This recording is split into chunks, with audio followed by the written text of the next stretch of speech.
எதையெல்லாம் நீங்க பாக்குறீங்களோ கேட்கறீங்களோ அதனோட உள்ள அர்த்தம் வந்துட்டு என்ன அப்படின்னா என்னைக்கு உங்களுக்கு புரிய ஆரம்பிக்குதோ அன்னையிலிருந்து ஒரு மாபெரும் சக்சஸான லைஃப்குள்ள நீங்க என்ட்ராகிறதுக்கு உண்டான திறவுகோல் அது. ஒரு உதாரணத்துக்கு சொல்றேன் பாருங்க.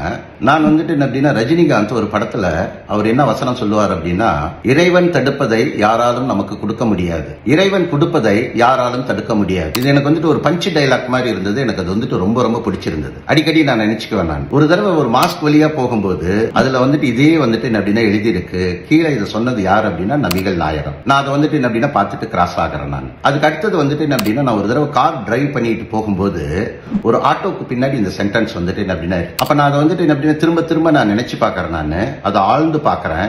பார்க்கும்போது எனக்கு கிடைச்ச மீனிங் வந்துட்டு பினாமினல். நம்ம என்ன பாக்குறோமோ கேட்கிறோமோ அதுக்குள்ள வந்துட்டு அப்படின்னா நிறைய உள்ளர்த்தம் இருக்கு. அது உடனே நடக்காது, மீண்டும் மீண்டும் நம்ம பண்ணும்போது நடக்கும். அதுல என்ன எனக்கு அர்த்தம் கிடைச்சது அப்படின்னா, இந்த இடத்துல இறைவன் அப்படிங்கிறது யாரு? இறைவன் அப்படிங்கிறது வேற யாருமே கிடையாது, நம்ம தான். நம்ம நமக்கு கொடுக்கறத எவனாலையும் தடுக்க முடியாது. நம்ம எதையெல்லாம் நம்ம தடுக்கிறோமோ மனதால அதை எவனாலையும் நமக்கு வந்துட்டு என்ன அப்படின்னா கொடுக்க முடியாது. இதையேதான் வந்துட்டு என்ன அப்படின்னா என்ன சொல்றதுங்க, கனியன் பூங்கன்றனார் சொல்லியிருக்காரு, தீதும் நன்றும் பிறர் தர வாரா. உங்களுக்கு நீங்க என்ன கொடுக்கணுமோ நல்ல விஷயங்களை கண்டினியூஸா நீங்க கொடுத்துக்கிட்டே இருங்க. All the best.